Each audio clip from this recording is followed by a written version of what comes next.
The Real Kyper and Bourne Show back after a very busy weekend. Nick Kypreos, Justin Bourne, Sammy McKee, Derek Brandale, and Jake the Snake Schultz on the next 2 hours, including our Leaf Edition hour here, covering what was a terrific weekend, led by Hockey Day in Canada, where all 7 Canadian clubs were in action. And it was led by the Toronto Maple Leafs, I think. Although we will get into Connor McDavid in the National Hour a lot more. Criminal. This Wow. McDavid fella. Wow. But in the meantime, a tale of 2 games Saturday night in Montreal, where we saw one version of the Leafs against Montreal and then another one. Yeah. And Sammy, of course, very emotional throughout the whole night. Did you have him written off when it was 3-0 Montreal? Yeah. Yeah. Well, Of course he did. Yes, I did, Your Honor. well, I think it's more about it's just what drives you insane about this hockey team is that they come off their best performance in a month against the Devils where they really look good. They control the play. They outshoot an opponent. And then they go into Hockey Day in Canada against their red-hot rival in their building, and they just crap all over themselves for the first 20 minutes, and it pisses you off. And then what pisses you off even more is that they look like the best team in the world for 2 periods to come back and win. It's like a bad accident. You just can't quit them. It's just a really, really infuriating team at times. Yeah. It's the best type to cover. Maybe the best time to stay off your Twitter account, though. Were you on it early? Or? Oh, you think I care about, I sent a tweet about them being bad in the first period? Or is he coming? Of course I did, yeah. Was that as frustrated as you've been all year watching that first 20 minutes? Easily. That's as bad as they've played. That could have easily been 6-0 if it wasn't for Joe Wall. But then you loved them at the end, right? Of course. Kipper, who do you think you're talking to here? What do you think I am? There's no thoughts beyond the immediate moment for Sam. You think I'm Ron McLean or Kevin Bieksa here, pal? Look who you're talking to. You can tell he's young, though, right? Oh, he's got the energy to go up and down the roller coaster. I don't know. I don't understand what you think or who you think you're talking to here. You think you're going to call on and be like, oh, you're a Dumbo for sending a mad tweet about the Leafs. I'm just saying. Seems like you kind of are. No, I'm not calling you a Dumbo. Yeah, listen. I'm not calling you a Dumbo. What I'm telling you is just be a little bit more patient. That's all. No, the time for patience was in 2018. But you could do that. You could do that. You can do that almost shift to shift if you wanted to. Yeah, definitely shift to shift compared to laying an absolute egg in Montreal against the Habs. Listen, what I said at that time was completely accurate, and what happened after that was great. I have no regrets of my tweet. Zero. And people are like, own it. Take this back. I'm like, no, I'm just not going to do it. Sounds like a Fitbit or one of those things that just it tells you can tell where you're at. If you need sleep, if your heart rate's up, he's like a for sure biometric for the Leafs. For sure. Okay. So what was the big change for you between loving them and hating them? The puck entering the net, I guess. Them actually getting shots. I still don't think they were great for long stretches of that game, even after the first period. But they started scoring, and Team Canada starter Sam Montembeault didn't look too great throughout that game. Pucks entered the net, and they ended up winning. But Joe Wall still had to bail them out for the second and third period. He was spectacular. To me, that's the biggest story of the game is how good he was. So, I don't know. I felt good because they beat the Habs, and there's all the memes about Wi-Fi pointing at the scoreboard and all that stuff. It's great, but yeah. For the record, good time to not fight Ryan Reeves there. You're up. Of course, why would he? Yeah. I happened to spend that night with my one friend who's a Montreal Canadiens fan. So I watched the first period with a Montreal Canadiens fan and had to hear such cool slogans as "Stop, Dock, and Roll," I believe. Oof. And what's that about? No, Dock and Roll, I believe was one of them too. Habs fans were feeling it, so quite the pendulum swing emotionally. Right, let's find out exactly what was said after that first period. Perhaps Craig Berube just showed him Sam's tweet in between periods. Let's find out Craig Berube on the message in the first intermission. Well, just win more battles. We watched and they skated and we didn't win any battles and didn't win any puck battles and exposed the middle of the ice in the first period. All 3 goals are preventable. And, we're just a little bit loose and it's about winning battles. Montreal looked really, really fast, and the Leafs looked really, really slow. Yeah, that was the takeaway, wasn't it? It was For me, yeah. God, Montreal's flying out there. Flying. And that, to me, anytime the other team looks super fast, you're probably not where you're supposed to be defensively, right? No one's slowing anyone up, no cutoffs, no interference, just a track meet. With some defensive miscues. Philippe Myers wasn't awesome. Max Domi had a couple of tough looks. Yeah. It wasn't pretty. Bad as it gets. Yeah, I think Myers ended up playing, 6 minutes the whole game? He started to go to 5D man and move things around. Morgan Riley played 16 and a half. Yeah. Lowest he's played in McCabe, 8 years or something. The most in his career. I think he was up near 26. 26. Yeah. No way. Yes. He's their most important D. Yeah. No question. I mean, he's physical. He defends. Yeah. He's the top PK guy. He kind of anchors a pair. So what have taken over for Jake Muzzin? I would agree with that. Yep. And so now they're like, all right, we're going to pair him with Morgan Riley. So what was your thoughts on the game on Saturday night? Just kind of like what we've seen in the past, where they can dig themselves in a hole and then just flip a switch and the big boys take over, and right. And by the way, Myers played 8-14. 8-14. Yeah, right. I'm kind of caught between.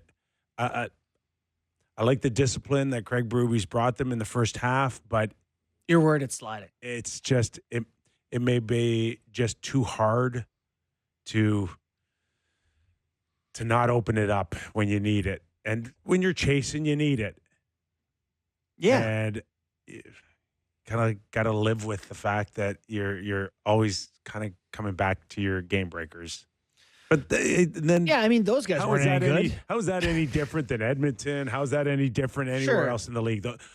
The teams are built, and we're going to see tonight. It's game night, of course. Tampa Bay Lightning in town. Okay. Kucherov, Point. Yeah. Right? That's their team. Most teams go as their best guys go, but I wouldn't say their best guys brought them back in it on Saturday.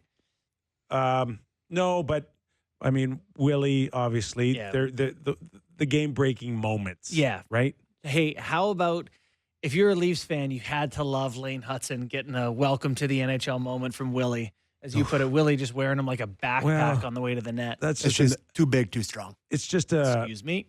Another thing, too, for a young team like that, and they've had amazing success beating some very good teams and then finding themselves in a huge night up 3-0, and it's almost like they sat in the dressing room and was like, oh no, we still got 40 minutes to go. Like, are we this good? Yeah. And it's like, no, you're not this good. And we're just going to show you why you're not this good. And Lane Hutson has got great accolades in the last month, and a lot of it's, well earned. Mm-hmm. But then you end up -5. We're making fun of those guys for the Leafs. -5. He was -5, yeah. 5. Ooh. Like, that's a tough night. So when you're on the ice, you're really good and really bad at the same time. Yeah. Things get turned around on a pretty crazy moment there with McMann grabbing Matthew Nye's stick from the bench and shooting one in on a 2-on-1 right after they rip a 4-0 shot off the crossbar. That's exactly it. Like, it's a, they've game of and that broke them out the other way, and they go down and shoot it. But I thought Bobby McMann was awesome on Saturday. Yeah. Like, he was looking like a young Kipper out there. Just flying up and down. Called him one of the most underrated bottom 6 players. I believe he called him the best bottom 6 player in the league. I don't know that he's a bottom 6 player anymore. His ice time is he's up to 16 minutes a night. He's going to score maybe 25 goals, is he not? I think he's... It's a hell of a season. Right. And, I mean, he's starting to play alongside Willie. He's one of the few guys who can keep up with Willie and put his chances away. I don't know how much longer we can call him bottom 6. 13 goals in 39 games for him, 20 points, 13 and 7. 20 plus. Yeah. Since he scored that hat trick against St. Louis last year to break it out, Anthony Petrilli had some stats. Since then, it's been 69 games, and he's scored 26 times. Over a 30-goal pace since then. Yeah. And again, this guy not on the power play. That's all even strength. And averaging 14 minutes a night since then. He's snuck onto the power play since Tavares went out, but prior to that, he hasn't been. Yeah. Let's get Craig Berube's thoughts on Bobby McMann.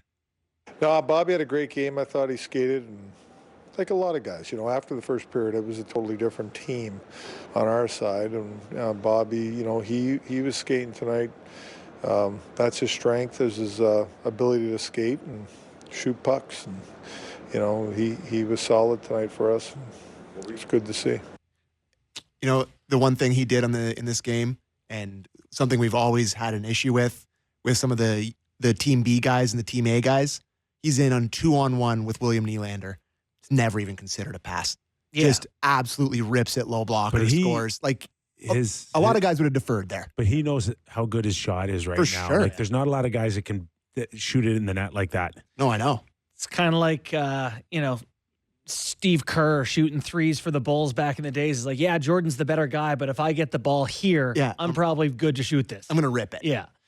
I like him to in a bumper type of role on the power play. I think that's a good spot for him. I think I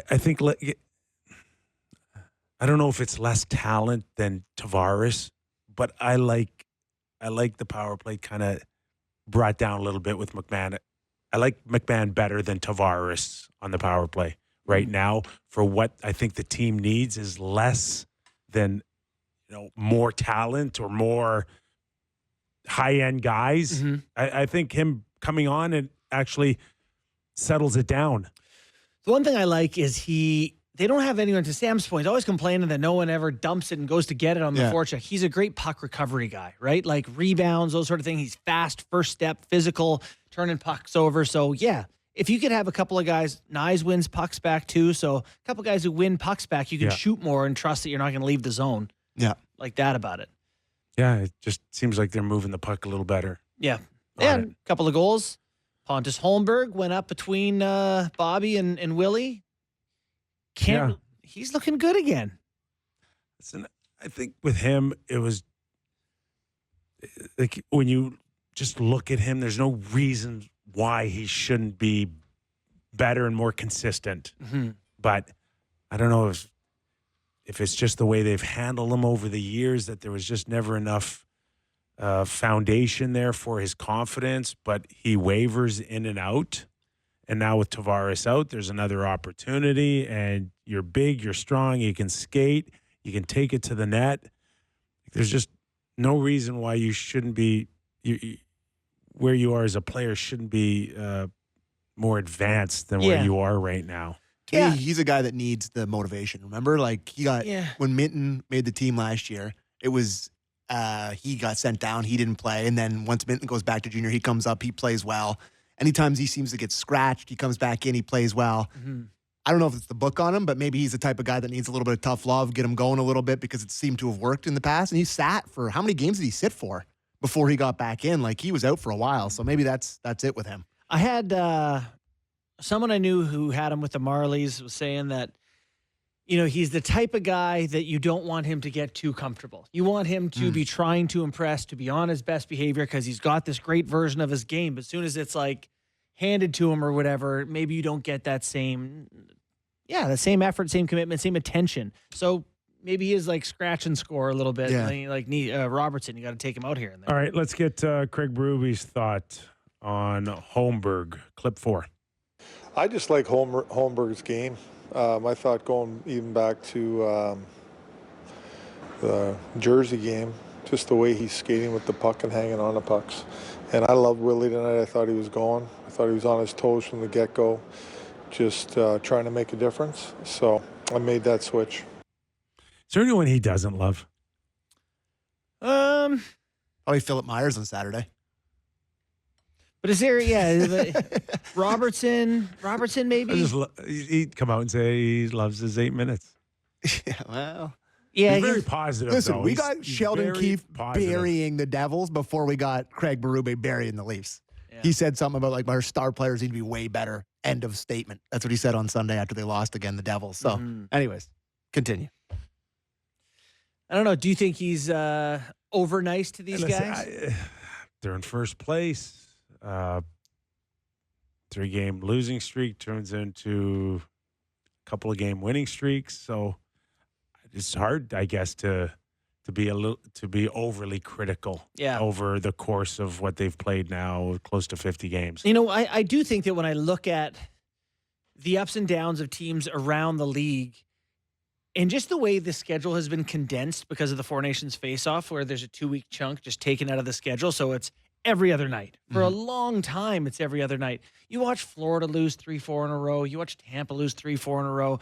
You watch good teams kind of go through these slumps, and obviously the Leafs just went through it too. But I do think that you have to take that into consideration, that I think just with wear and tear and illness and schedule, there's going to be stretches where it doesn't look great. Yeah. And so I think the coach is being generous to them with the, effort stuff. Because I do think it's hard. We were a lot more critical of Willie Nylander than Berube had been last week. Maybe his patience have paid off. Maybe he understands them a lot better. So do you want to continue to talk about the game on Saturday, or do you want to kind of move into the newsy stuff from today at practice? Because there's definitely some stuff from today that you mentioned Willie. I mean, Berube talked for the longest he's ever talked for one clip about William Nylander today. They're talking about Riley moving around. There's stuff moving around at practice today. So we can move to that, or we can stick with Let's make sure no further comments on that. They found their game on Saturday night. They shot it in the net. Austin's slap shot was, oh my God, that was. Did you know that was his first ever shorthanded goal? Yes. And it's, barely a shorthanded. He started killing penalties like a year ago. For sure. But scored. How many has he scored in his career? He's almost 400 goals in his never killed penalties. Still, you'd think. How do you score a shorthanded goal if you're not killing penalties? He has been out there killing penalties for parts of 2 or 3 seasons. You would think that one would land on his stick in the sweet spot and he'd shoot it in. It is, the one hasn't until year 38 or whatever. And it was barely a real shorthanded. They had just come off the 4-on-4 and it went in like a second later. So, anyways. Joe Woll with a couple of big saves, kept him alive. Okay, where do you want to start? With his clip on Willie? Yeah, Willie. So this is a longer one. This is like over a minute long of him talking about Willie. So let's strap in here. It's good. Sit back and relax here. Yeah, on Willie. A lot of conversations with Willie, which I enjoy. Great guy to talk to and listen to him. And, I think more than anything, it's like I always, want Willie to open up to me and tell me what he's feeling and what he thinks about the game and what we can do better and things like that. He's got a lot of great ideas. Now, I may not agree with them all, but I want to hear them because there's something there that I might learn. These guys are smart guys and smart players. So, Willie's, it's a challenge like any player, but I wish, you'd like to get that game he had in Montreal every night, but that's not reality. But he has the capability of doing it. This guy's edge work and his puck play and, competing on pucks offensively is high end. He's a very good player. And, it's always a challenge, to try to get these guys to be more consistent every night. That's a coach's job, and it's not just Willie, it's every player. And like I said, it's just I try to really have conversations with them daily. I really do, and that's, I'm not trying to figure them out. I'm trying to hear them out more than anything. Aristotle. Whoa. I love it. I will say he was in a talky mood today. Yeah. Chatty Berube, but that is. I'm not trying to figure him out. I'm trying to hear him out. What are your thoughts on that? I think that's Kipper's mantra towards me for 4 years. I think it's a test of times for sure in terms of Craig Berube evolving as a coach here. Mike Keenan was never trying to hear you out? Or Alex Kovalev or anybody but really Mark Messier and Kevin Lowe. Yeah. That's it. But I think Craig knows that at the end of the day, he's at the mercy of Willie and Mitch this year and Austin. I don't know. I'm not sure where Morgan sits anymore, but I assume he's still got a voice in there. Mm-hmm. I think McCabe's voice has gotten a lot bigger, louder, heavier in a positive way for the Toronto Maple Leafs. Tanev's, of course. So they do have some guys in there with a little bit of wear and tear, but Berube's going to live and die by these guys this year. Mm-hmm. So I think Willie knows where he is in the pecking order here, and it's very high. I'm not sure it's as high as it's at the same level as Austin or Mitch, but he's up there. And I think this is a way of maybe Craig making him feel like even when it's not going well, you're a big part of this. Yeah. I hope it pays off for him because he's putting the work into it with him for sure. Yeah. There's no tough love with Willie. I think that's great analysis. I really do. I feel like there is no Toronto Maple Leafs Stanley Cup win without Austin, Mitch, and Willie being fantastic. Really, really high-end, great, fantastic. And I think the way to get the most out of those guys and anyone, particularly younger players today, is they have to believe in him and care for him and want to play for him. And his best bet of getting that, I think, is in the early stages of the relationship to say, you just saw me watch you go through a 10-game spell where you were garbage. And did I bury you in the media? I didn't. Did I bench you? I didn't. I got your back. You have mine when I need you. It's his best chance at success. What can I ask you? What would William Nylander's idea be? But I wrote that down. Willie's got a lot of great ideas. I was like, what would a great idea about hockey be from Willie? Boy, our wingers need to fly the zone a little more. What if we stretched? Come on, more breakaways for the boys here. What do you think? Well, perhaps he'll share them with us one day. Oh, who? Ruby or Willie. I do think Willie has a great hockey IQ. He grew up around the game and he thinks it and sees it and all that. I don't think he's articulating fresh ideas. Listen, but Willie's issue maybe it's about who to play with, or is it not his IQ, not his skill? It's when he's pushing or when he's really engaged. The body language is the thing with him. That's all for me. Well, I don't know, body language. Well, there's sometimes he's just not pushing himself. He's floating. His feet aren't moving. He looks a little disengaged. That's all we saw last week. Yeah, it just looks to me all. Not skating. Not skating the way Willie can. And he's one of the best skaters in the world. Yeah. So when he's not pushing or not it's noticeable. Digging in, it's very noticeable. Yeah. That's the only issue, I think. But it's as if he doesn't want to deal with the alternative, and the alternative is that he's not coming to him with ideas or that he checks out. Yeah. And star players have been known to do that on occasion from any team, any era. If you lose star players, it's very difficult for a coach. So I don't know whether or not for Craig Berube, if his experience in St. Louis is coming into play at all. Kyrou isn't Willie. No, but different tiers. He might be the closest thing to Willie on the St. Louis Blues. Yeah.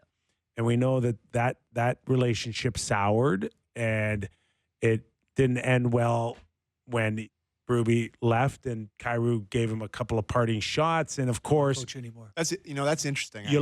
He's a little gun shy since that experience. You look back on it. Gun shy, but smarter. You look back on it now, and Kyrou said things probably he regretted. Berube probably regretted maybe saying a few things behind the scenes that maybe set that relationship adrift. And maybe he's factoring it in this scenario or situation with Nylander. I think so, too. I think that's where you get your education from. And, if that's helping him here, great. We were on this show last week. I think he does love him, though. I do think so, too. I think, the way that he's talked about him basically since training camp, that every time he's around him, I don't know, that's just... It seems like he likes him more than Austin and Mitch. He has not talked about anyone for any length, and he just went on a minute and 15 soliloquy with the most profound thing he's ever said. Willie can do 10 things wrong in a hockey game, but he can break the game open on the 11th time. And that's all a coach really cares about, is that does the 11th make a difference between us winning and losing? Yeah. And every time he's on the ice, he is dangerous. Especially on Saturday. And he draws attention like few players can. He is in that McDavid, Draisaitl. You can't sleep on these guys, or else they will make you look bad. And that's where Willie is, and they're hard to find.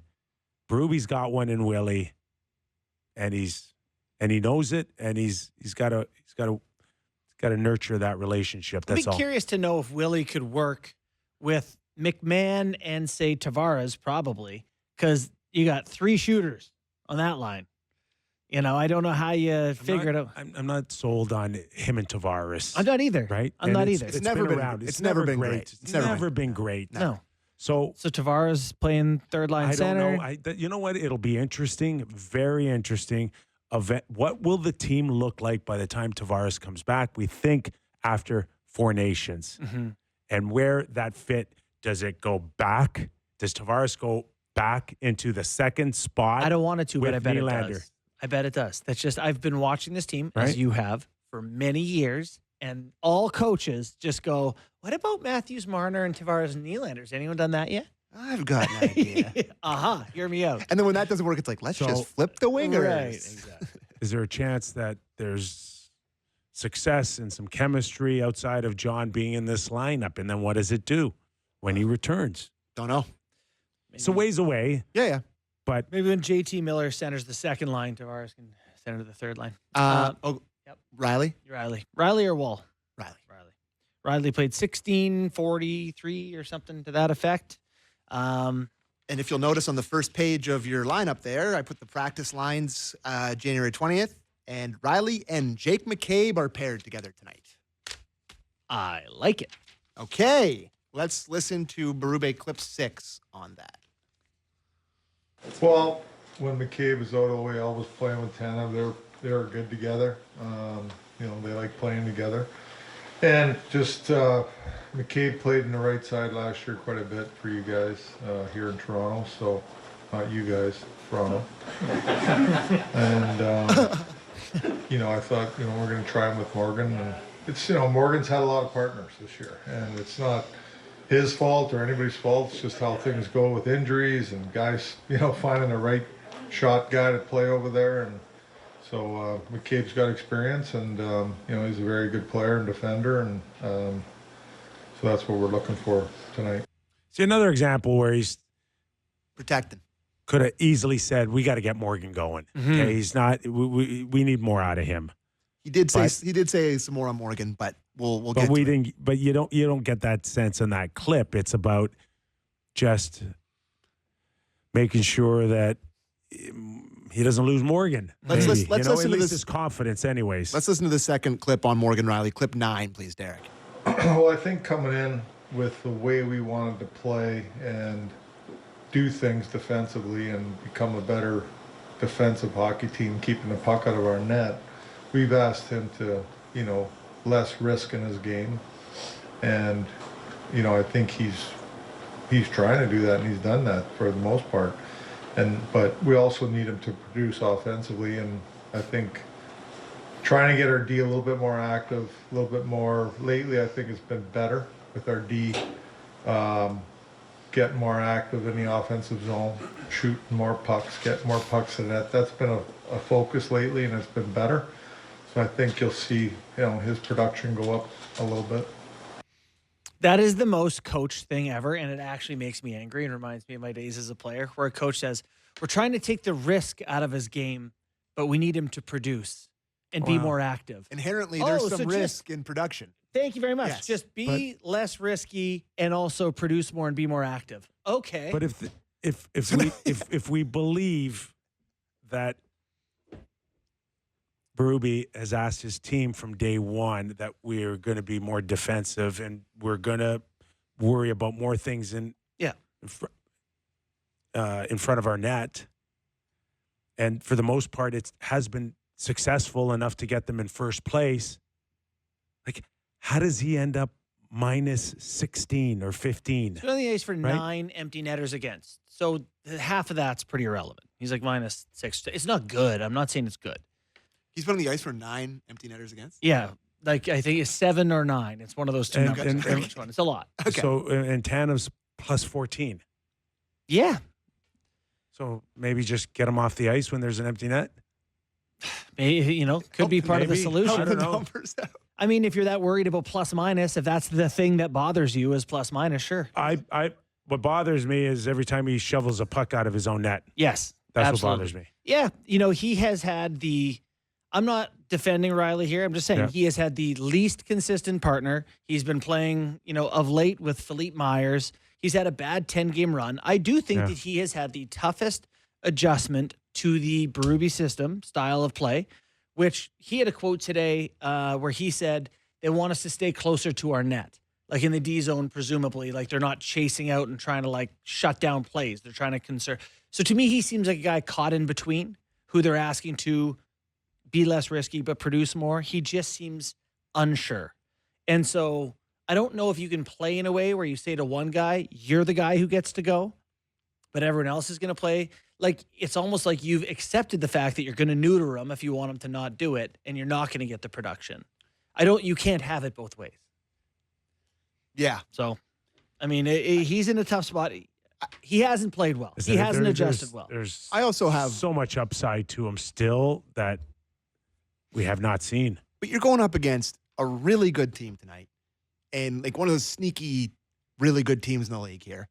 And Tampa's very good. Like, so you're now breaking up the best shutdown pair in the league to get your $7.5 million defenseman going here. You're putting Jake McCabe on his offside. No. You're not trying to motivate Riley or try to get Riley going. You're trying to have multiple pairs that work. And if you have Tanev and McCabe together, you have one that works. You're looking for two. But I don't know. I think you just put him on the bottom pair. Like, you just give him 15. Who is on the bottom pair? Philippe Myers. He's been playing with Philippe Myers. He made $16.50 with Philippe Myers last game. Can you be lower than that? Yeah. Like, I mean, he's not playing well. And he's, like Kyper said, he's shoveling the puck out of his own net a lot. Like, way too much. We talk about accountability with the forwards and all this stuff. There's many nights from like, is he going to get another shift here? Like, it's a struggle fest for him right now. And I think he's got more to give. But try McCabe and Benoit back together. They were great last year. Put him on the bottom pair for a bit. Let him work his way out of it. Yeah, to my point, he's been on the bottom pair. But keep him there for a while. It ain't working to your point. We're trying, it's the hope is to find multiple pairs that work. I think playing him 20 minutes with Jake McCabe isn't the solution to a huge problem. I think we come here every day and say, I like experimenting. Let's see what we can do. We haven't tried this pair. It's two good players. Surely the 100th guy will make them better. Well, surely the good defensive guy has a chance to. This is a great idea. A starving blue line for offense got 3 points out of Oliver Ekman-Larsson Saturday night. Yeah. So maybe that comes into play as well, that they just feel like he's got some swag going on right now. Yeah.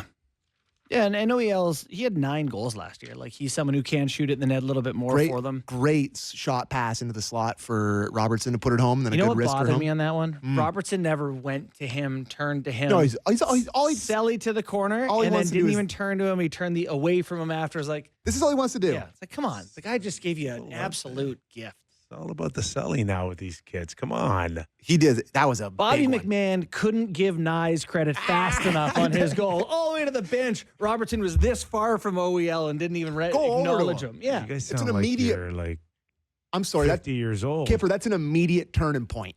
That's you. That's a you. great look. Immediate turning perfect point. Spot. Yeah. In the sweet spot. Couldn't have been nicer. Yeah. We should probably go for Eric. Yeah, right? we'll go to break. Talk a little Tampa. All right.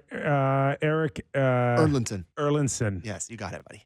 Erik Erlendsson. There we go. We'll stop by after the break. We'll talk a little Tampa Bay Lightning and, similarities, between Toronto and bottom 6. I think so, yeah. Little suspect. We'll ask Tampa's Eric after the break. And also Tampa hiding Vasilevskiy from Toronto tonight. Ooh. They're afraid. First question to him. Where's your number one goaltender against the Leafs? Listen. All right. We'll be doing some listening after the break when we return to Real Kyper and Bourne. Welcome back to the Real Kyper and Bourne Show. This is our Leaf Hour edition. Let's welcome in Erik Erlendsson, covering the Lightning for lightninginsider.com. Erik, how are you? Thanks for joining us. Hey, my pleasure, guys. How are you? We're good. So right back at it tonight, the Toronto Maple Leafs and the Tampa Bay Lightning. I just kind of mentioned that before we went to break that these two teams kind of look similar to me, where we can look at a lot of high-end, world-class talent up front. Maybe the bottom 6 gets a little dicey when it comes to needing offense from them. And then the blue line can be hot and cold. But you tell me where Tampa Bay sits now in the Atlantic Division. Well, it's funny. We talk about the high-power offense, right? And what will both coaches talk about?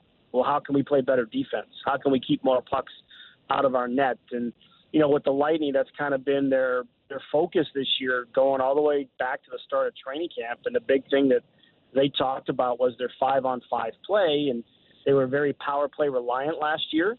One of the best power plays, actually the number one ranked power play in the league. But they wanted to be better 5-on-5 this year. And you look at the numbers, right before Christmas, they were plus 20 5-on-5. I think it's down to about plus 16, 17 right now at this point. But that's a big swing from last year where they were, in the negative 5-on-5. And, this team can score. You're right. They don't have the depth, in their bottom six producing. But, they got 4 20-goal scorers. Anthony Cirelli soon will be the 5th 20-goal scorer that they have. So offense hasn't been the problem. When the Lightning have struggled this year, it's been, keeping pucks out of the net. And they've been better at it, and they want to get even better at it as we kind of get, closer to March and April as the playoffs start to approach. Yeah, for our Leafs fans out there who aren't aware, Tampa's first in the NHL in goals for per game. So scoring is still not a problem for this group. So as we move towards the trade deadline, best in the NHL at creating goals is a great place to start from. What do you expect the organization to be looking at to kind of make them a legitimate Stanley Cup threat here? Well, I think the two areas you're going to look at is depth on defense, specifically maybe a right-hand shot. You look at that bottom pairing of Emil Lilleberg and Nick Perbix. They've had their moments, and then they've had moments that weren't so good. And I think they like their top four, especially when J.J. Moser is healthy. He hasn't been. He's missed the past month. He's not expected back probably till after the Four Nations break. But they like their top four. It's the bottom pairing that they want to find a little bit more stability with. So that'd be an area they look at. And the other one is a middle six. Last year they found Anthony Duclair. They felt they needed a top six. I think this year is a little bit similar in terms of a guy who can maybe fluctuate between a second and a third line. That second line right winger, it's been Nick Paul, it's been Connor Geekie. They've kind of moved a few different players up and around there. So I think that's an area they'd want to improve if, you're looking towards March, just to provide a little bit more offensive pop because, you guys know, you get to the playoffs, you have your top scorers and your best players need to be your best players, but usually the difference on teams that make runs are what you get out of your depth players, and the Lightning could use probably a little bit better depth. So, Erik, what is exactly as a 35-year-old Ryan McDonough brought them back? Has it done everything that they were hoping? Is he still at a good level where you can win a championship around him and Hedman, or is he starting to look his age a little bit? Oh, no. I haven't missed a thing from 2 years ago when he was a big part of the team that won back-to-back cups and made it to 3 straight Stanley Cups. And, for a guy that was in Nashville for a couple of years, for him to come back, he stabilized a defensive group. He takes a lot of pressure off of Victor Hedman. Victor doesn't have to play as many of those heavier minutes, that he has the past couple of years, especially last year when Mikhail Sergachev was injured. You just look at the steadiness. I just think of Ryan McDonough, the way he plays is just professional. He just does everything very well, right? He's not going to wow you. He's not going to dazzle you, but just everything, whether it's blocking shots, whether it's that first pass out of the zone. He's just a calming presence. And, you wouldn't know that he's 35 years old the way that he's continuing to play. He's found a fountain of youth because he's tapped into it. And he just looks tremendous every minute. And he's taken a couple of pucks in the face this year. And, he hasn't slowed down a bit. League average save percentage in the NHL is around 900 this year. Andrei Vasilevskiy's a 916 through 35 starts. Is Vasi back? Should Leafs fans be worried? Well, he's not playing tonight. So I know. What's going on? But, you look at it. I think the Leafs have had his number this year, right? Like, he got pulled in that game earlier this year. And that was one of those nights where you're like, boy, he does not look well. I think he is back in the sense that the back surgery they had last year, like, it usually takes a calendar year to kind of get your feel back. I think he's back in that sense that, he's not. I don't know if he's as wildtastic on a consistent basis as he has been in the past, but I think he's back to being the guy that comes up with that save every now and then that maybe you don't expect him to save, while still pretty much stopping everything he's expected to stop. So, the numbers are usually a little bit higher when we're talking about Andrei Vasilevskiy, right? We usually talk about a save percentage about 920. But those numbers, I think, show you that he's back to being basically the rock behind everything that this team does. We're talking to Erik Erlendsson from LightningInsider.com, covering the Tampa Bay Lightning. Jake Guentzel, again, very difficult circumstances coming in and trying to fill shoes, not only on the ice, but off the ice as well for Stamkos. He is a world-class winger, a guy that can put it in the net. But, again, the transition from Stamkos to Guentzel, how has it been on and off with the fans? And ultimately, has it looked like a move that has paid off for Tampa Bay? Yeah, I didn't envy him having to come in and kind of being looked at as the replacement for him, even though they're completely different type of players. I think we knew at the end of the day you were probably going to end up with about the same offensive production from Jake as we saw from Stamkos the last couple of years. He looks like he's going to flirt with 40 goals by the time we get to the end of the season, and he's been a great fit alongside Nikita Kucherov and Braden Point. I mean, they've been very consistent when they've been together, and they have been together for a good portion of the year. And he's had a seamless fit. You talk to people about Jake Guentzel, and the thing is they always bring up is the elite hockey IQ. And when you can think the game and anticipate the way that he does, you're going to have a pretty easy transition fitting in with top line players like Braden and Nikita. He brings that veteran sort of savvy to his game. So I don't think anybody now looks at him as a replacement for Steven Stamkos, just because he's filled different types of roles. Right? He's not that one-timer shot on the power play. He's more of a net front kind of guy. And, he plays a different style of game and everything else. So not that people aren't talking about the absence of Steven Stamkos, but I think the way that Jake has played this year has really kind of helped ease that move from losing a franchise icon into the way that he has played. What were expectations this year compared to reality? Like, I don't know that I thought that Tampa Bay was going to be a Stanley Cup contender, but looking at them now, it's hard not to see it. The pieces are certainly there, and they seem able. They've had some weird stretches where they'll lose like 4 games in a row. I think that happened not that long ago, but it feels like there's still that contender in there. Yeah, and they're in the middle of a stretch right now. They're playing 16 games in 29 days that will end at the end of this weekend with another set of back-to-backs that they have. I think they felt they had the personnel to do it. Bringing back McDonough was a big part of it. Bringing in Guentzel was a big part of it. You figure Andrei Vasilevskiy coming back and hopefully being as healthy as he has been. I think they had the feel of it. And, I think you look around at the East, the Eastern Conference, it's, how many teams can you sit there and say are true, the best of the best in the Eastern Conference? I think it's as wide open as it has been. The Atlantic has certainly been a little bit tighter this year than maybe the last couple of years with, especially the run that Montreal is on. And, Ottawa's kind of right there in the mix this year as well. But you look at it, I think you can look at Tampa Bay and say they have as good of a chance as anybody else as long as they can keep the puck out of their net. I think they're going to be a team that can make noise once we get to the playoffs, because they're going to end up scoring some goals. If they can get to 3, I think they're in good shape on a consistent basis. Erik, one more for me, and it goes around a guy that we love playing his voice clips every once in a while on our show here, John Cooper. He's been behind the bench since, I think, 2013. And just how's it going still? Are they listening to him? It's been a heck of a run, but is there a sense if this goes sour here, there might be some that go, okay, maybe it's just time for a different voice, no matter how great of a coach we think he is? Yeah, he's an amazing coach. He really is, because you would think that, especially in this league, where there's not a lot of patience when things don't go right. I mean, you think back to 2017 and they missed the playoffs, right? And then 2019 with the sweep at the hands of Columbus.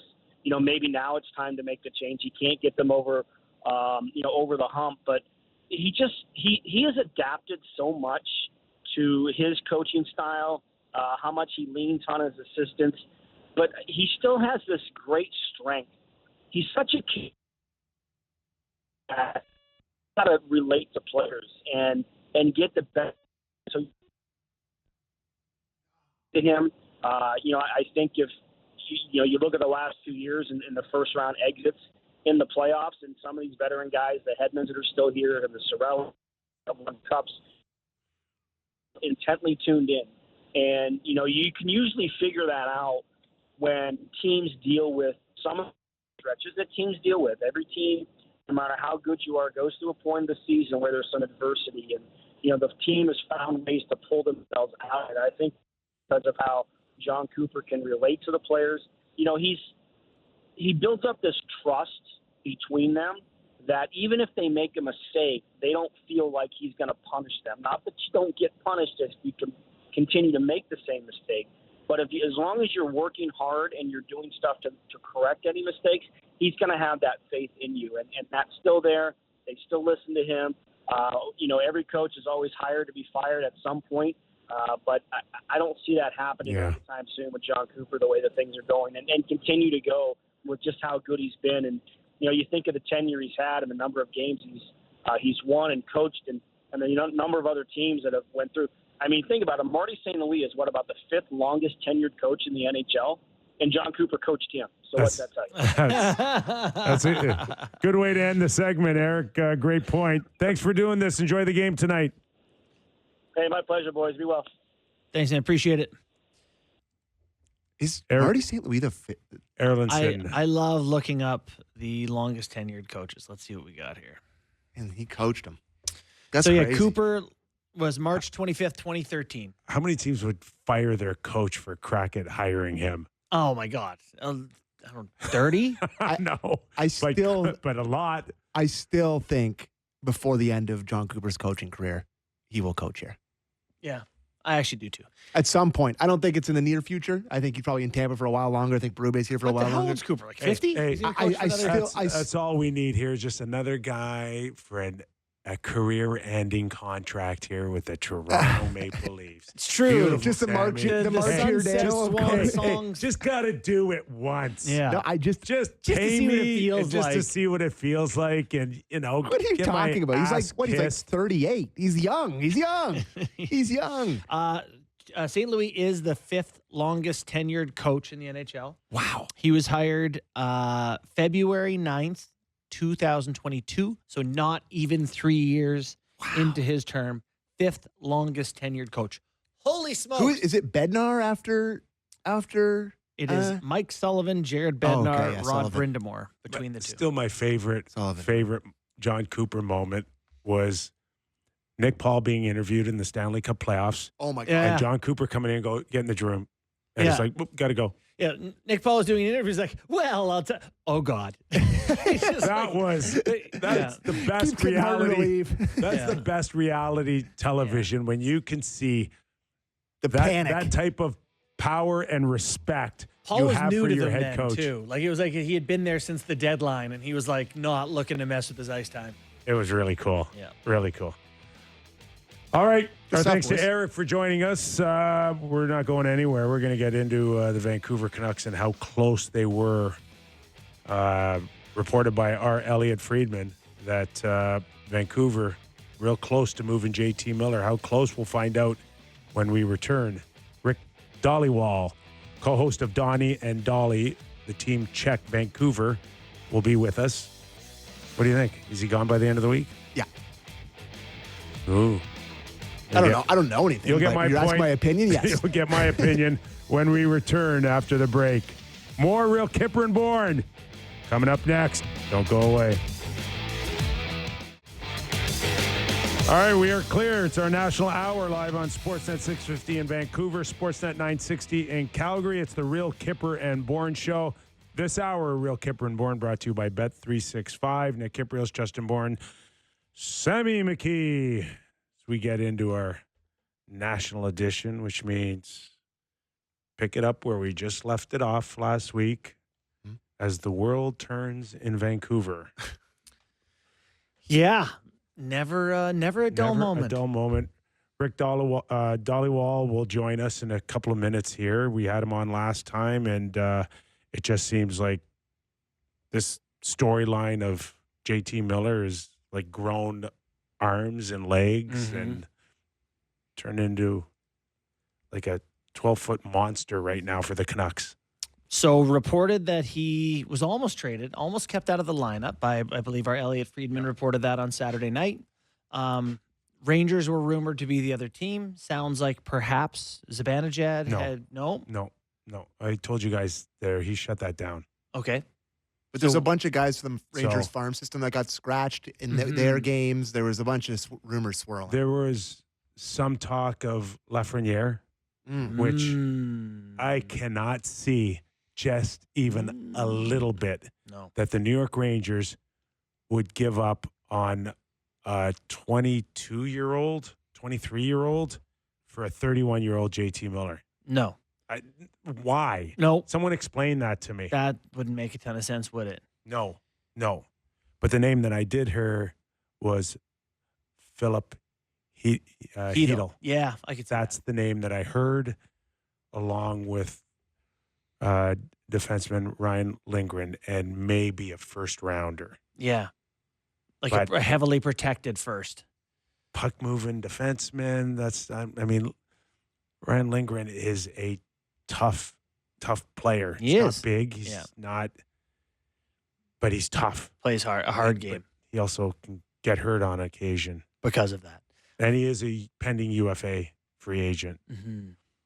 Yeah, does that make more sense to you? It does. Type of trade? Totally. That totally adds up to me. Obviously, there'd be other pieces involved in the pick and protections, but it feels like they're getting close to something. Feels like the Canucks have some idea what they would take, and it does feel like it's Miller, not Pettersson, that's more likely to go, right? We'll get Rick Dhaliwal on here momentarily, but it just seems like in the last few weeks, like there's been gasoline poured all over this. And does it lend to you that something again may have happened in the short while between JT Miller and maybe Rick Tocchet? Because we saw an episode on the bench where he was at the end of the bench and maybe some words were exchanged. We'll ask Rick, but when it was going well last year, Kyper, he benched him a couple times. Like that seems to be the relationship. That moment, Tocchet says he didn't bench him. Tocchet just says he gave him the what for about, no one when to go, no one when to not go, because he's made a bad dump and kind of was caught in the middle, and that Miller moved himself to the end of the bench. Like that was like a voluntary. This year or last year? This year. This year, okay. Yeah. So I don't know. I don't know what's going on with everyone's relationships there, but they did get a huge win against the Oilers. All right, let's welcome Rick in, co-host of Donnie and Dolly, the team on Czech television in Vancouver, man. You're our savior in all of this. By the time we're done here, we're going to have it all figured out, Rick. Got me? Hey, first of all, happy to be back with you guys. Oh, boy. Last time, I got in trouble from people in Vancouver. They thought I sucked up to you. I read Kipper's book, Bourne, Clayton, Vernon. I got it from a lot of people. Buddy, Sammy's the Leaf lover, so if you want to just give him a shot or 10, go ahead. Yeah. You've got our blessing. Oh, yeah, have at him. Yeah, well, I'll tell you right now, we absolutely, and I'll tell you something else. The people of Vancouver do not like your city. So true. I love it. That's awesome. It's funny, when I moved here. It's funny, when I moved here, I thought it was just like a one-sided thing. And people in Toronto told me, we don't care about Vancouver. They don't like it out there either. They're always talking a bunch of sushi eating whatever's out there. So let's just work towards a Vancouver-Toronto final then this year. Wouldn't that be great? Ooh-wee. Yeah, wouldn't it be great? Just that would be unbelievable. But the way they're going right now, Kyper, I don't see that. Well, especially from this end. But this JT Miller thing took off on the weekend, guys. It really did. It just exploded. Rick, what happened? Were more words exchanged? Was there somebody mentioned to me maybe something was said maybe between Tocchet and JT Miller? Do you see anything in the last week, 2 weeks that has escalated the need to move them? Yeah, I what you just heard, a lot of people are hearing, but I got to say this. There's so much stuff out there, Kyper. It's hard to decipher what is true, what is not. But I will tell you this. Go back to the night the Canucks lost at home to the Kings 5-1. Embarrassing, right, guys? Yeah, not good. Is it not a coincidence that the day after the Miller trade talks heat up after that? I think management got fed up and just said, okay, something's wrong here majorly. Then Canucks management huddled up at Rogers Arena Saturday morning in hopes of getting a Miller trade done. Guys, they don't huddle and get together like that until trade deadline. When I got tipped off that management was meeting Saturday morning at Rogers Arena, I was like, okay, the radar, something's going on here.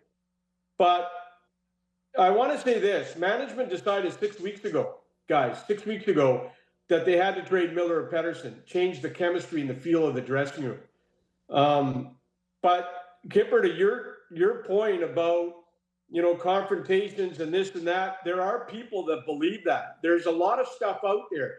The toughest job for us right now is to find out what the truth is and report on it, because there's so much stuff out there. Like, the Canucks have been in the news for the wrong reasons for too long, guys. It's been going on and on and on, and it's time to quiet things down in Vancouver. Our Elliot Friedman, of course, you heard him Saturday night, and the report that maybe Vancouver and the New York Rangers are close to something, but with Zibanejad's no move clause situated, are you hearing other names? Are you feeling that they were working on something? What from your end, how close was this? Okay, so this regime loves two guys in New York, Lafreniere and Schneider. This regime's been after those two guys for quite some time.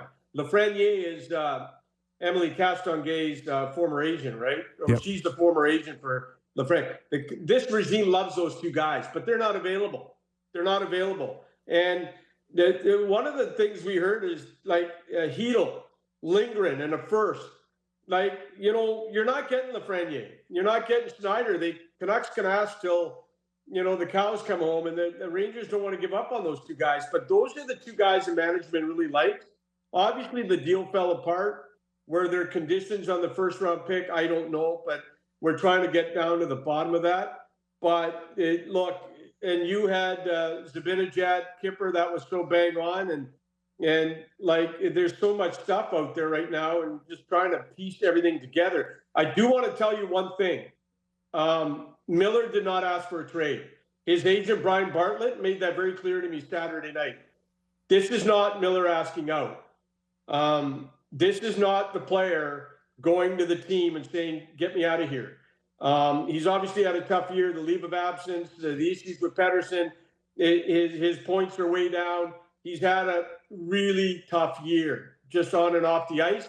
But he did not ask for a trade. I want to make that clear right now. How pressing is this then? Like, what is the desperation to get it done? Is there any chance that with just a little time it blows over? It has to happen now. No. Oh, it has to. And from what I'm hearing, they're not stopping today.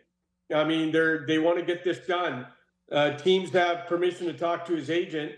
Elliot dropped the Hurricanes this morning on our show, and there's two players that the Canucks like on Carolina, Kotkaniemi, the center, and Roslovic. Roslovic is, Canucks tried to get him when he was in Columbus a couple of years ago. We're going to see where this goes, guys. But, yeah, like I told you guys 6 weeks ago, they decided they got to change the feel of the team. There was the issues in Miller Pettersson, and they kind of sat down and said, okay, it's time to move one of these guys. I don't think that's changed yesterday or today. I think the pursuit is to still try and get something done with Miller. As far if we can just go back to the Rangers a little bit with Philip Hedl and a meat and potatoes kind of defenseman and Ryan Lindgren and a first. How would that market respond to that? To me, that's way too underwhelming for me. Yeah. But Kyper, they know they're not going to win a Miller trade. Look at the Horvat trade. Sure, they used the first to get Hronek, but what is left from the Bo Horvat deal? The Beauvillier left after a few weeks. Ratu's in the minors, and he's trending to be a bottom six center. So what did you get? The Bo Horvat deal wasn't super like, oh my God, look what we got. And I think the Canucks are peddling a guy whose production's down from 103 points. They're peddling a guy who's got issues with the other star player in the dressing room, and they're peddling a guy who had to take a leave of absence. I think they know they probably aren't going to win this deal. Do you feel like there's some sort of like internal struggle going on here? Like Tocchet would want to keep Miller, or Alvin would want to keep Pettersson, or, is there any sort of battle about who should go? You do hear, we do know that Rick Tocchet, Miller is a Rick Tocchet type guy. Right. Like, you look at the way Tocchet played the game of hockey. It was fun to watch. He's one of the best power forwards of all time.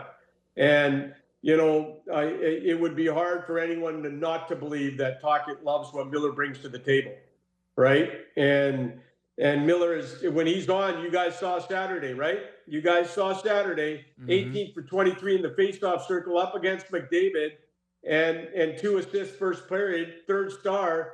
That's the Miller that Tocchet loves, is that guy right there on Saturday night. And that's why there's a lot of interest in this player.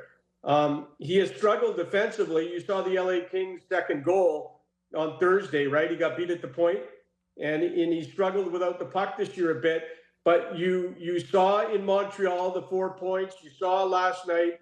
You understand why so many teams like this player. He's just having a tough, emotional season. And now they've elected, to move him, and they're going to try and do it. You're watching and listening to Rick Dhaliwal, co-host of Donnie and Dolly team on Czech television in Vancouver. Carolina, is there any talk about Martin Necas at all? Because they're you think they wouldn't give him up for JT Miller? I can't see when the Carolina Vancouver talks were for Pettersson last year, Kyper, and the Canucks really like that player a lot. Yep.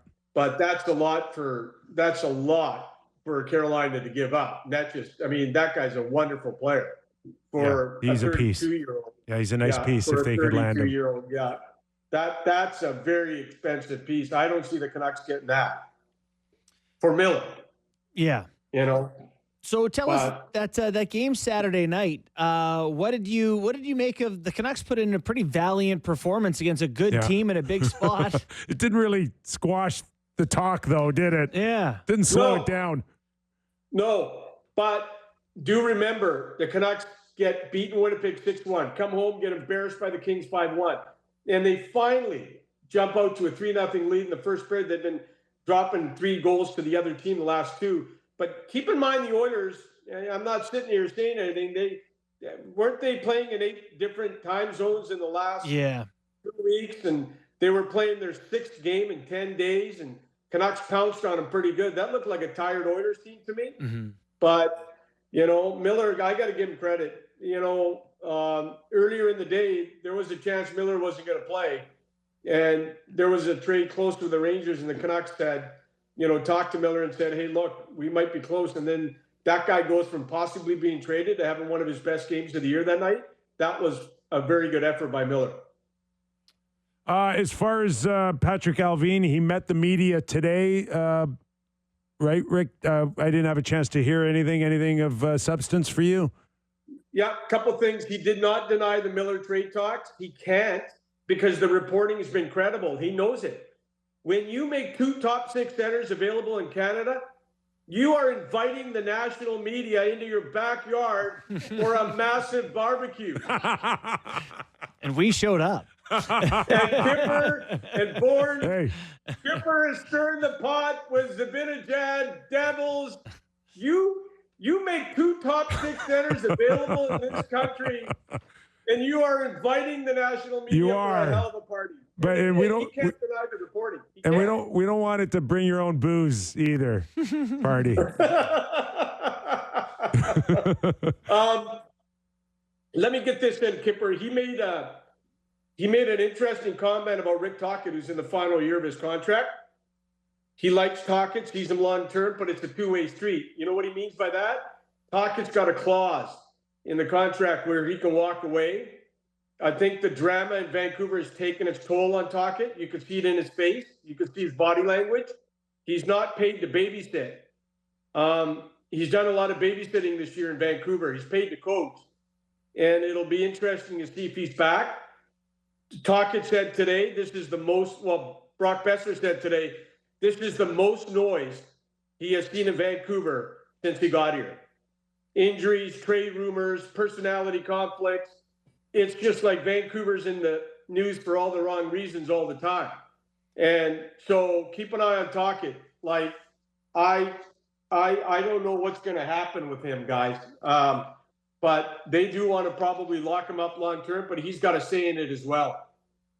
When is his contract up? Do you think he would he'd pull a Paul Maurice and just say thanks but no thanks? End of this year. Yeah, end of this year. And you could see him just saying, I don't want to come back. Well, he's got a clause. And that's why Alvin said today it's a two-way street. Yeah. It's a two-way street. So Tocchet, but you could tell. Tocchet, he's been terse this year in interviews. It's getting to him, all the outside noise. Yeah. Right? All the outside noise is getting to him. Hey, you mentioned Besser said that he's not remembered, a season with this much noise. I read a couple articles, and Kip, even in your trade list, like Besser's a name that's in there just as his contract is up and he needs one. And is there a possibility that if things don't get figured out here, he's a guy that ends up getting moved? Well, I'm glad you asked, because Alvin said we're still evaluating Besser. When the time's right, we'll make a decision. Well, hold on a second here. Talks have been super quiet.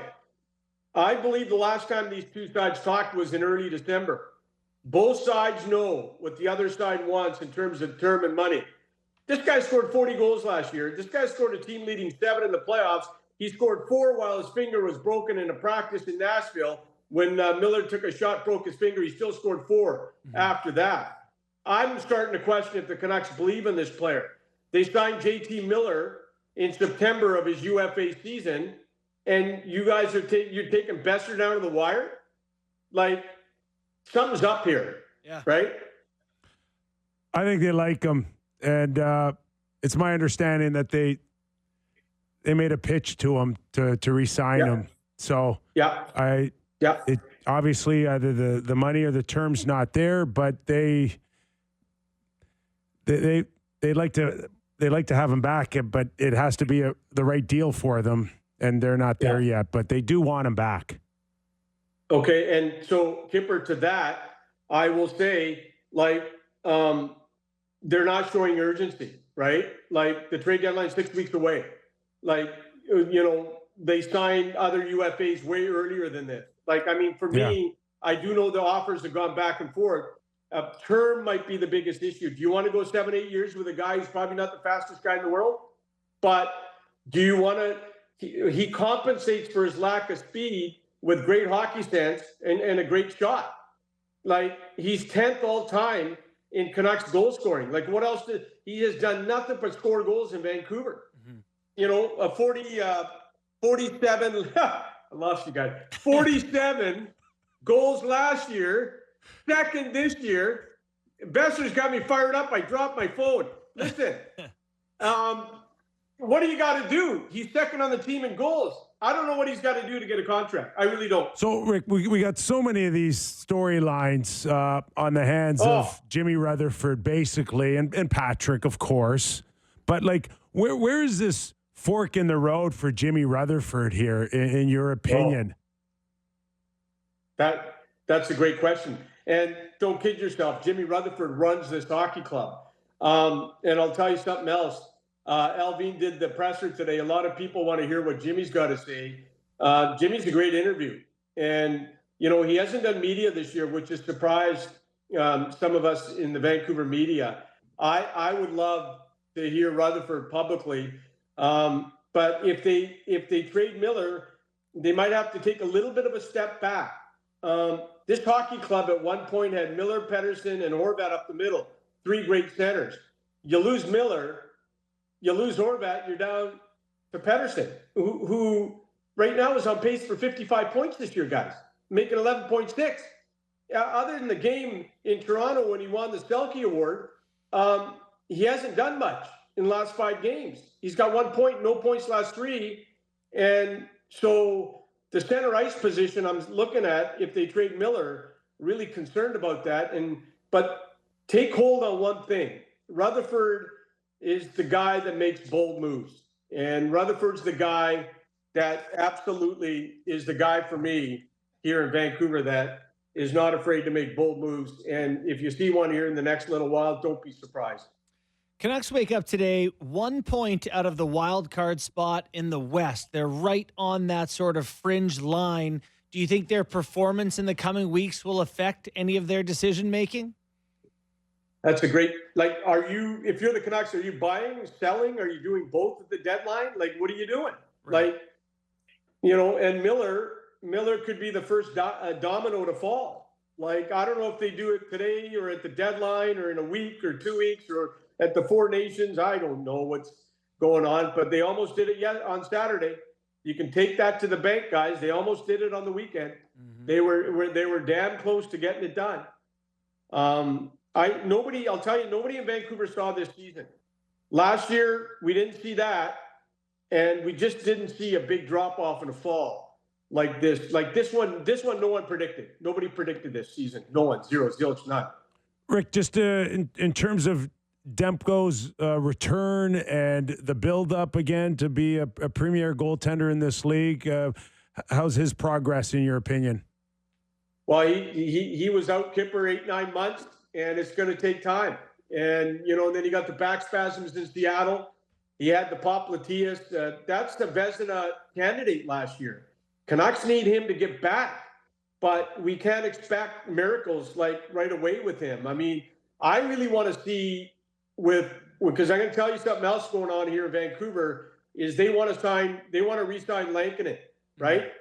They really like Lankinen a lot, but Lankinen's put himself in a position to get a lot of money and turn next year. And so what his agent is saying is, I want to wait till the salary cap number comes out, and then I want to see what the salary cap number is. And I also want to see if Demko's going to get hurt again.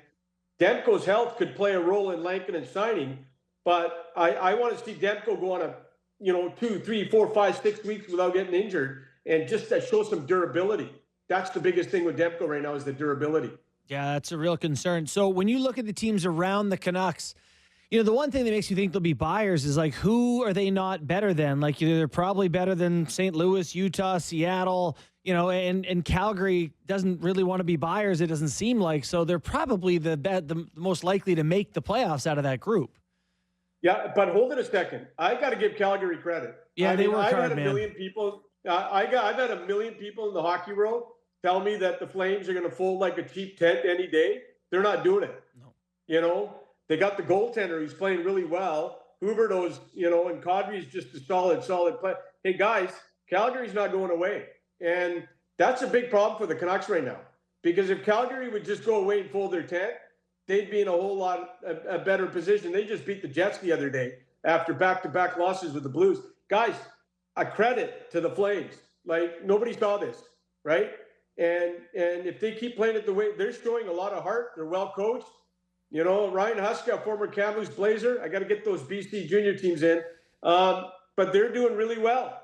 The Calgary's doing well, and I got to give them a ton of credit because, boy, there's a lot of people out there just waiting for them to fail. We're going to get into this more after the break here, but I got to ask you about pending suspensions, Myers and McDavid. Is it taking a little bit longer than we would have anticipated? The hearing went this afternoon. Here it's 5:25 Eastern, but your thoughts on how this thing will shape out in the next few moments or in the next hour or two? Myers just did an interview in Vancouver, and he said the optics don't look good, but he didn't really mean to do that. But obviously, what's the player going to say? the optics on Myers don't look good. I don't know what he was thinking, what he was doing. But when it comes to McDavid and Garland, wow. Like, Garland did everything in his power to make sure he held him up. And McDavid, I'm sorry, he got away with the elbow in Minnesota there the other day. I don't think obviously we know he's not getting away with this one. But you know what? Here's the problem for the Canucks right now with Myers. He's your second right shot D, and right now Juulsen's hurt. So they just called up Friedman today. And they're going to be hoping. The Canucks are being hoping Myers doesn't go for 3 or 4 games because Juulsen's a little banged up right now. And Juulsen's your good 6-7 guy right now in Vancouver. They like him a lot. But the Canucks are really going to be hoping, guys, that he does not get more than 2 or 3 games. I feel really bad that Christmas already passed and I can't get you a phone stand now. I got to wait till next December. You know what? He's got it balanced on a Swiss ball. I'm balancing it on my laptop. Wow. You're doing a great job. Hey, listen, is there anything you want to tell us now that will help your fellow Vancouver fans that you really hate us here? No, there's nothing, because Vancouver hates Toronto for simple reasons. Everything in the world evolves around Toronto. The Canucks can make a big trade tomorrow, and it'll be page 70 on the Sportsnet website. Now, Marner hurts his finger. Hold it a second. Marner hurts his finger at practice, and it's the top story on the website. And that's why Vancouver hates Toronto. Give the people what they want, Rick. Buddy, we give them what they want. On our national hour, we couldn't get to you and the Canucks fast enough. Forget about that website. This is all that matters, the real Kyper and Bourne show. Yeah. Hey, Kyper, another one for you on Marner. I was in Toronto at Christmas, and I had breakfast with Darren Ferris and Marner's agent. And so, you know what, Kyper, we were ripping you pretty good at breakfast. I'll tell you that much. Oh, God. Yes. Yes, as many people on the internet have told me I should get a cut from him. Rick, fabulous stuff today again, pal. All right, guys, always a pleasure. Regardless what people say, you two are the best 2 guys in Ontario. Thanks, brother. We appreciate you. Rick Dhaliwal. Great job covering the Canucks. What a team to cover. But it's like, you don't want to put your phone down when it comes to Vancouver Canucks right now. He was putting it down over and over. Yeah, except Rick there. But yeah, no, lots going on. I did want to get in on the last thing that Rick said there about Garland. Great play, tackling McDavid, pinning him to the ice, holding him. Because the Oilers, you can't win. The ref puts up his arm, and you're going to wait for a penalty. You have the puck. Do you want to do? You want to go to game time, and then after the break we'll get into Garland and McDavid? I mean, I've just seen Garland's face in that turtleneck, like the most cross-checkable face in the league. No, you shouldn't get suspended for cross-checking it. No, it's so bad. Still a great play by him. As far as I know, we're still waiting on the suspensions. This is cross-checking. He's going to get 2. Nothing officially has been reported just yet. All right, it's game time, presented by Bet365. Visit the app for latest odds and find out why it's never ordinary at Bet365. It's 19 plus, Ontario only. Please play responsibly. So it's Martin Luther King Day in the States today. Lots of live action going on right now. Looking at the games that haven't started yet, a couple good ones tonight. I think probably the best game of the night is the Leafs and the Lightning in Toronto. Lightning pretty big underdogs tonight. Plus 120 in Toronto. Toronto Maple Leafs minus 140 on home ice. The Lightning are going with their backup goalie tonight to hide Vasilevskiy from Toronto because they shoot holes in him every time they play against him. They're so afraid. So don't really know. Don't really have a feel for this one tonight. Be interesting to see. Maybe the Leafs are hot coming off that game on Saturday, but Tampa's been playing well. Be a good game tonight. Looking at the LA Kings later on tonight, and the only reason I'm bringing this game up is because I think it's a fantastic jersey battle. Pittsburgh in LA to take on the Kings. Those Kings black that they've gone back to this year are fantastic. Are we going to talk about Pittsburgh after the break, We too? absolutely are. The LA Kings are big favorites in LA, minus 190. Pittsburgh plus 160. Back down on the stock down after their hot little stretch that they had there. and the Winnipeg Jets are in Utah to take on the Hockey Club. Minus 185 favorites in Utah. The Hockey Club is plus 155 on the other side of the money line.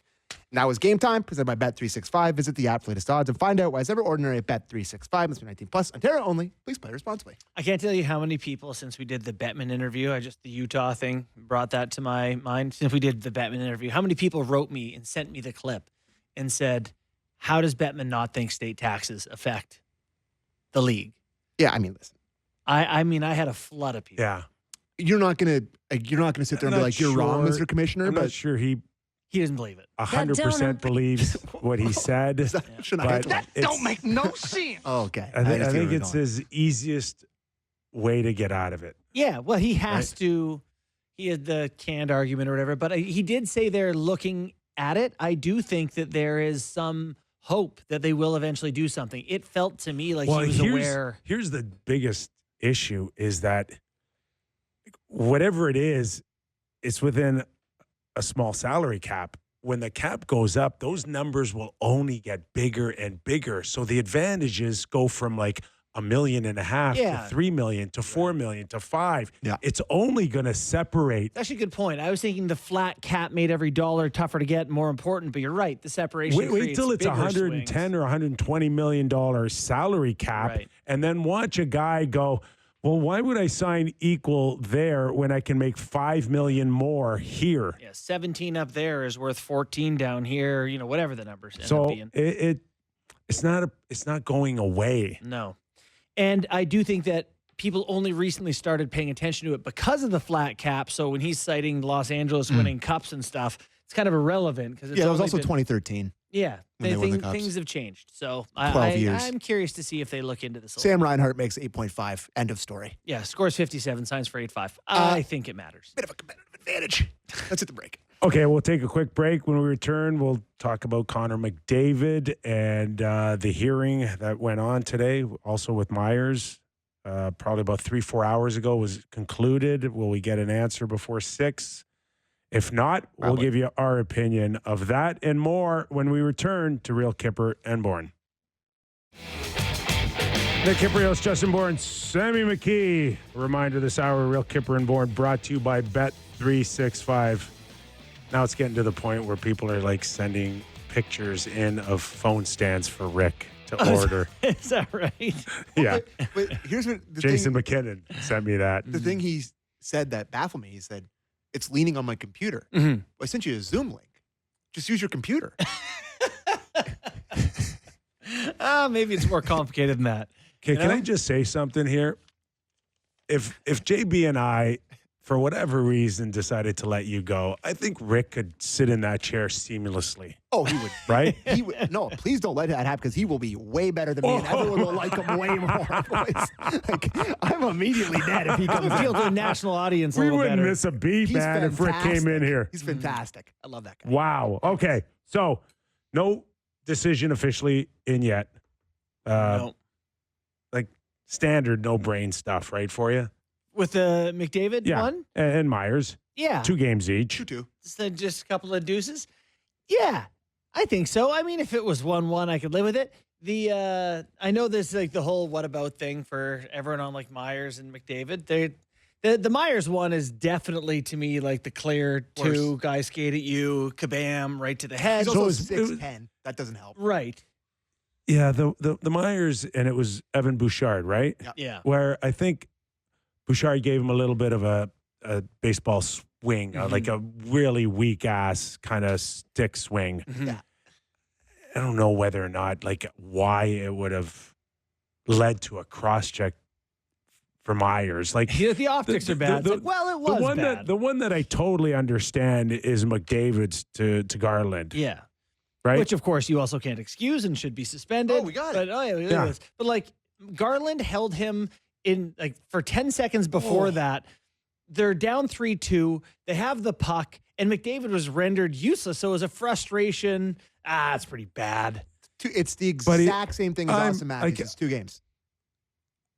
No, it's just like nothing else. It's so clean. It's just like ding. He's the best player in the world. He wants to go to the net, and he's being held on, and the officials are too stupid to blow it down. Like, call it. That's a good point. I was If thinking you about are this. What are you dumb supposed enough, to do? But Edmonton has the puck. If you are dumb enough, it doesn't matter. He is the best player in the world who's getting mauled. Yeah. Okay? Call the penalty. Must have been about 12 seconds to go. And now the officials are going, okay, do I want to blow it down? They have the puck. Maybe it's a scoring chance. Well, that's it. It's not enough of a reason. Well, the thing is, if you're the Oilers have the puck. In hockey, you call a penalty on the Canucks when the Canucks touch it. So but it was a mugging beyond belief. If McDavid would have baseball swung Garland after getting mauled like that, I wouldn't blame him one bit. You would understand it. I do think it's a problem in hockey. It's part of what we love about it as a sport and hate is that in the dying minute, it makes total sense to completely accost the other team's best player. Even if you take a penalty, they have the puck, and so it's not going to get blown down, so you might as well just jump on his back. It's a flaw with our sport. That's wrong. You're right about that, but the act is wrong. It's wrong. I know. I get it. We have the exact replica of Austin Matthews. No one's saying don't suspend him. No one here said that. Not for a second. It's a 2-game suspension, yes. And it was a stupid play by the refs to not maybe get involved a little earlier. But there's 2 guys battling. He's eligible to be battled with, just because he's the best. Yeah, he's Wayne Gretzky. You can't touch him. You're allowed to battle with him. That's not a battle. But I'm telling you right now. I understand. I'm telling you right now. Is all we're saying. If I'm Connor McDavid and I say that's the behavior now for me, I'm cross-checking. I'm cross-checking forever for the rest of my career. And you want to have people pay $200 to see me sitting in the stands. That's your prerogative. But if this doesn't come to an end, or you don't start penalizing this right away, then good luck selling your league without me. Okay. I did have a junior coach that was like, someone is going to do that to you. You cross-check him in the teeth and we'll sort it out later. And I know you don't do that anymore. That cross-checking wasn't for Garland. It was for anyone else that wants to think that they're going to tackle me. I am knocking your teeth out with my stick. Right now on our website, Mark Spector has an article, what's it called? Why Connor McDavid is taking justice into his own hands. Because it is getting a little greasy this year, right? The one thing that I really like in it, so this is year 9 for McDavid in the league. 7 of the 9 years he's been inside the top 10 in penalties drawn, often first, and sometimes second. This year he's 47th in the NHL in penalties drawn, per 60. That's absurd. It's absurd. Yeah. That he's actually he has the puck on his stick. This is just penalties drawn. That's not per 60. Per 60, the Athletic had it. He's 232nd or something like that in penalties drawn. And he has the puck on his stick half the game every game. More than anyone else in the league, other than Quinn Hughes. Yes. Well, I think including Hughes, maybe not. Maybe it's just among forwards, but he has the puck more than anyone. So part of it, the onus is on the league. And so Corey Perry has some comments like, we need to protect our star players. How do you feel about that? Like, should the league do more for McDavid than they do for Steven Lorentz? Well, yeah, definitely. It would help if Edmonton had a little bit more, I think, on in their roster besides a 40-year-old Corey Perry. Maybe Evander Kane coming back helps. Yeah, doesn't hurt. Yeah. Is there anyone else? Well, they tried Josh Brown. Were you? I'm not sure. He can't play. He took an idiotic penalty almost immediately against. Was that the game you were doing, Bourne? They're hard against the Wild. Yeah, they're hard to find. There's not that many out there. So you think maybe deadline, would that be something they would consider, or just I don't know. Not for playoffs? Look at their style of play. There's never been around toughness. Right. So I will say we're not on in Edmonton, and we are on in Vancouver. And I will just say the text line, I wouldn't say agrees with us letting Connor McDavid off the hook here. Whatever. Not looking for. Oh no! Suspend him. I'm okay. We've said that. No. It's suspendable. I will reiterate. Suspend him. Hey, and for the We're record, saying I just support him getting suspended. He was battling the whole. He battles the whole game. He's eligible to be held on. I love that Garland. Of course. Would tackle him. I opened this with praise for Garland. Who wouldn't want Garland on his team tackling the best player? And even if he got 2 minutes, it's better the alternative than possibly having the greatest player in the league go to the front of the net and knock one in. Absolutely. Yeah. So good for Garland. Good for McDavid for doing it. Good for both of them. Suspend him and let's move on. Good. Yeah. Good. But Call the penalty. Yes. Sure. That's all. Sure. Just call the penalty. That's the right answer. But even if they do blow it dead, is there a chance he doesn't just do the exact same thing? You can just keep doing it. It's the right play defensively. No. Okay. The moment he's down and the whistle blows and they take Garland into the penalty box, now they got about 8 or 10 seconds to come up with a play shorthanded, win a draw, and you will get your one last chance to tie the game. Can I give you my rule? If you take a penalty in the D zone in the final 30 seconds or whatever, they tack 30 seconds on. If it's in the final minute, it comes with a 30-second clock. Because why should you be able to, in the last 10 seconds, jump all over the back of someone, lift their stick with your hand?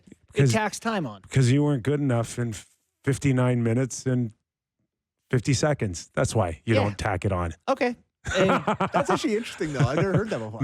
No, you don't get rewarded. You just take a penalty. That's the thing. It's just we incentivize penalty taking in those situations. And I, for one, would rather defenders have to be a little cautious, which would free up a little more offense. I mean, how often? Remember when Matthews cross-checked Darlene? Yeah, you sure do. And how happy we were about it? Yeah. It's like, that's what stars, you need, like, all of them have that edge. Sid's fought multiple times in his career. McKinnon's got that edge. McKinnon hit a guy with his helmet. I don't know. Are you calling out Matthews for not doing it? Or you want him to do it? I do. I want these momentary feelings of your superstar being pissed off and having the drive to cross-check someone in the face. I love that. Yeah. You want that. It just happens so little with, I think McDavid's got a little more greasiness to his game. For the record, we sound like Neanderthals, but this is part of, intimidation is real and part of creating space for yourself, what you'll accept. It's like standing up to a bully. If you just take it all the time, the Leafs are actually a fairly good example of a team that people are like, oh, we can pick on them? Yeah. Pittsburgh's also an organization over the last, 10 years that were hot and cold on tough guys for Sid Crosby. But he's battled this as well over the years where a lot of people say Sid needs to be better protected. One of my favorite all-time battles was Crosby-Giroux, and I think it was the first round of playoffs, maybe 7-8 years ago, where Crosby hacked his hand at a face-off, and the two of them used to go right at it, and nasty, mean, cheap, dirty, because they're hockey players and they're competitive. What was this quote about Sid being like, because I don't like him? Yeah. Or like he was like getting interviewed after playing against the Flyers. No, like, that was a great rivalry. Yeah. And Sid was in the middle of it. Sid's always in the middle of it. Yeah. And if you watch him now, if you watch him close, he gets away with murder out there. He hacks and whacks and cross-checks and like hooks and does all this stuff. And he just gets away with it because he's Sid. You hit a certain point of your career. I'm just not sure that like everyone's there yet. When you're in the Amazon jungle, it's like having that machete to like cut a swath through the vines. Yeah. That's what it's like being McDavid. Yes. So sometimes when he swings the machete, I get it. Just to go back before we maybe dive in deeper in Pittsburgh, Thursday, Vancouver is in Edmonton. So is the thought of definitely 2 games to keep both of them out of taking the heat off of that? If the NHL knows marketing, they'll do one game. Fine them. Yeah. We want them back for that game. Oh my God, great point. But will they go, we're just going to fuel it? Dude, McDavid, I actually think it hurts McDavid. So he got suspended for a high hit on someone a year ago. I think the Kempe hit, he hit him from behind and got fined. The Johansson one where he just got away with going, whoops, to the chin music. His name's coming up a little bit too much. If he just gets one game, it would look like promotion for the league, which great. But I know piss off Leaf fans. Ooh, it would be not great. It would piss off Leaf fans. But no one cares about that. Whatever. But I'm just saying. I love our text line. What do you got? Hey guys, McBaby fell on Garland and held him to start with. Open your eyes. McBaby is the funniest thing I've ever read. Do you remember all the Crosby stuff though? Crosby and people with the sexist Cindy and Gretzky, Crybaby, Lemieux, Crybaby. Early in his career, Sid, there was actually when he got into a fight with Ilya Kovalchuk, if you'll remember. And who is a monster of a person. And Sid was the only one who got the penalty. And on the power play, Kovalchuk scored and skated right by the penalty box and pointed right at him. Like, they've all Listen, stars go through this where people think they're a baby and but people the stars think this. take so much more abuse that they're like, hey, ref, can I get a call? And everyone's like, oh, cry it's about like the Shaq thing where it's like he could have got 1,000 more free throws in his career. He just gets hacked all the time. Guys are trying to hook and trip McDavid a lot. So sometimes you complain. Even Perry said that he doesn't complain all the time, so we'll do it for him. McBaby is too funny. Is it? It's just simple. It's so plain. It's simple, McBaby. All right, so a couple of tough stories out there on Penguins and Kyle Dubas. Yeah. Sammy, give us what you were telling me. Hold on. What do you got for us, Let me find it again. I just saw a thing here, and I'll send it or find it. Give me a second. Essentially, the Penguins are primed. Well, not primed. Dubas is apparently okay with a full overhaul of the roster. Okay. They'll trade everyone. Okay, so Equipment Sid. Seems unlikely, doesn't it? But apparently they're willing to retain on Carlson. They're looking to move names. Sid is like different from the sport to me. He's not even included as a player. He's a Penguin. I just don't believe for one second You that can't he trade would Sid. sign this summer and all of these scenarios wouldn't have been covered by now. Maybe JT Miller will go to Pittsburgh and Sid's off to Vancouver. Somebody mentioned to me that Oh my God. that like Nightmare. JT wouldn't mind going to Pittsburgh. Someone told me, and again, this is just talking to a few people. Yeah. But Not telling us what you know. why would he entertain going there? Well, people want to play with great players. And I'm not saying that flippantly. Like, that's when you have a great, it's like Josh Allen and the Bills, right? It's like the second you have a star, people want to play for that team. I was hoping you'd bring that up. Right. People want to play with McDavid. They don't want to go to Edmonton. They want to play with McDavid. Yeah. That's Sidney Crosby's no different. Would a JT Miller to Pittsburgh shape them up for a better run next year? Would it get them in playoffs this year? Like, who's your goalie? Hey, their goalie's got Their goalie's an offensive dynamo. Yeah. Let's give a little love to Nedeljkovic for a goal and an assist, first time in NHL history. I think- Fourth pro goal. I think he for tied Nedel. Ryan Reeves in points that game. How many goalies now have done that? Gotta be a No, dozen. not goal and assist. I know he's the first. Got to be a but dozen have scored or 13. no, like 20 Oh, is it something. 20? Yeah, okay. He's the first goalie in the history of hockey to do it in the AECHL, AHL, and NHL. You had 2 in the American League. Yeah. Guy's got 4 pro goals. Sick. But hey, that saves their whole season right now. Did you guys They wa- could just market that like crazy. Did you watch the Ottawa-Boston game on Saturday afternoon? Yes, what a Fantastic game. And at the Yeah. end of that game, they're pressuring. Swayman has the puck on his stick, and he tries the goalie goal when they're down, when they're up 1, turns it over right in the slot 30 seconds later. Norris shoots it in, and then they lose in overtime. It's like Bad spot, man. the goalie goal His year's thing, just it's going like, nightmarishly guys bad. are a little horned up right now. In a 1-goal game, maybe off the I glass don't and know. out. To me, it's like, okay, you shot it in the net. Great, but we've seen it 20 times. Yeah, you're the worst. You're the worst. It's so cool, man. It's The so reaction, cool. the reactions now are over the top now. No, It's not disagree. like it's not game 7. It's cool, man. And It's also, cool. with the Lambeau Leap, it matters in the game, right? Put the game away for the boys. I just got 2 words for you boys. Go Bills. Buddy, Go Go Bills. NFL, according to Sam. hey, Go Bills. once again, Toronto Maple Leaf disease out of you. What do you mean? They win 1 round and you're putting on the hoodie. Yeah. Like, why don't you at least let them win next week Full and then disclosure. put it on? Full disclosure, I forgot I had this hoodie. I was in my closet. I was like, oh, right. So I put it on. They still just got to win next week and wear the hoodie. I will. And they're going to. That was pretty cool, though. Good game. Awesome.